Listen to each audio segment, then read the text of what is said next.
नमस्ते दोस्तों, welcome back to CIPET polymer tech. आज का जो हमारा टॉपिक रहेगा bright and न्यूनसेड matching.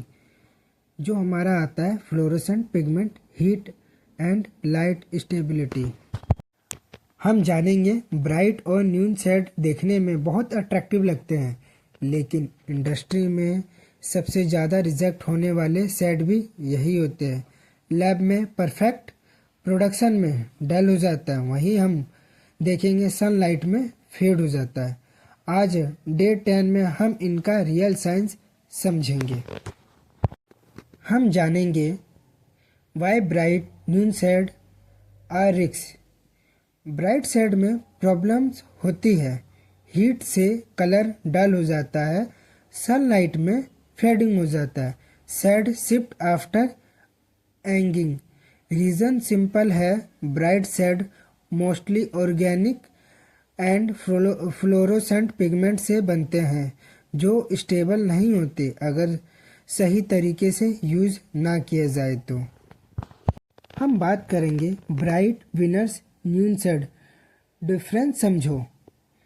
Bright shade में normal organic pigment, high strength, clean hue. Example में bright red, bright blue, bright green होते हैं। ठीक, वहीं हम बात करेंगे न्यून फ्लोरोसेंट शेड में, तो fluorescent pigment light absorb plus emit करते हैं, एक्स्ट्रा ग्लो दिखते हैं। एग्जाम्पल में न्यून येलो, न्यून पिंक, न्यून ऑरेंज।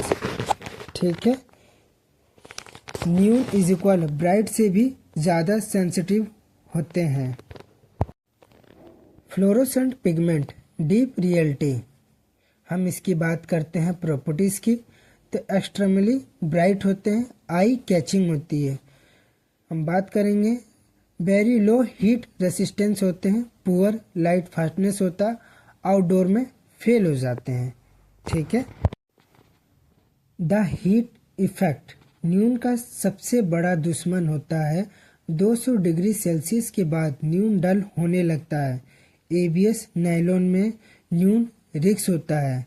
रूल ये कहता है कि न्यून pigment mostly PP and PP low temperature application के लिए ही सेफ होते हैं। The fading problem and light fastness. Customer बोलता है 1 मंथ में शेड फेड हो गया, तो फेडिंग का रीज़न किस वजह से होता है?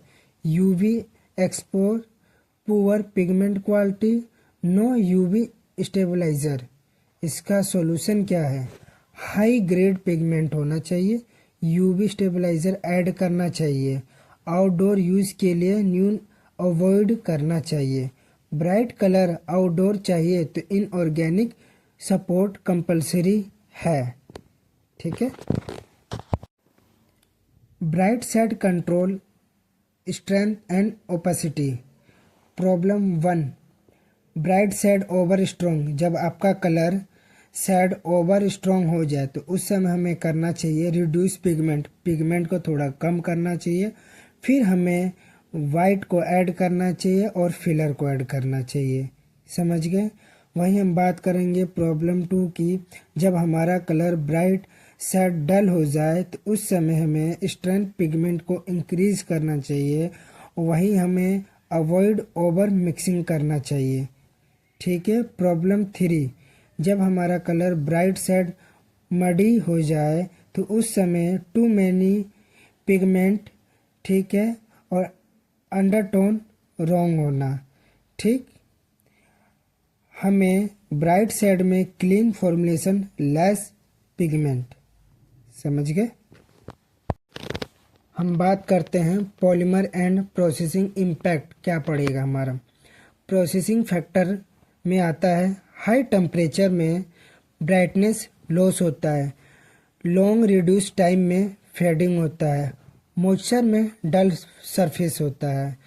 पॉलीमर वाइज सिलेक्शन में क्या होता है हमारा? पीपी हमारा बेस्ट फॉर ब्राइट कलर के लिए। हम बात करेंगे वहीं पीई की एक्सेप्टेबल होता है। एबीएस में रिक्स होता है, नायलॉन में हाई रिक्स होता है। ब्राइट मैचिंग हमेशा एक्चुअल प्रोसेसिंग कंडीशन में टेस्ट करो। ठीक है, कॉमन ब्राइट न्यून मैचिंग मिस्टेक, ये हर कोई ये मिस्टेक करता है। न्यून को नॉर्मल पिगमेंट जैसे ट्रीट करना, हीट लिमिट को इग्नोर करना, आउटडोर एप्लीकेशन में न्यून यूवी प्रोटेक्शन स्किप करना, टू मेनी करेक्शन, ये सबसे सैड ग्रांटेड फेल हो जाते हैं। ठीक है, आज हमने डे 10 में आपने सीखा bright winners, new difference, fluorescent pigment reality, heat and light impact, fading control, application based selection.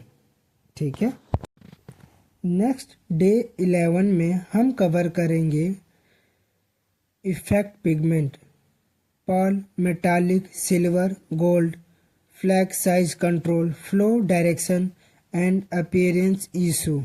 Day 11 के बाद आप इफेक्ट शेड को भी कॉन्फिडेंटली मैच कर पाओगे। वीडियो यूज़फुल लगे तो लाइक करो, सब्सक्राइब करो, और ऐसी और भी मैचिंग सीखने के लिए डे 11 का इंतज़ार करो। Thank you.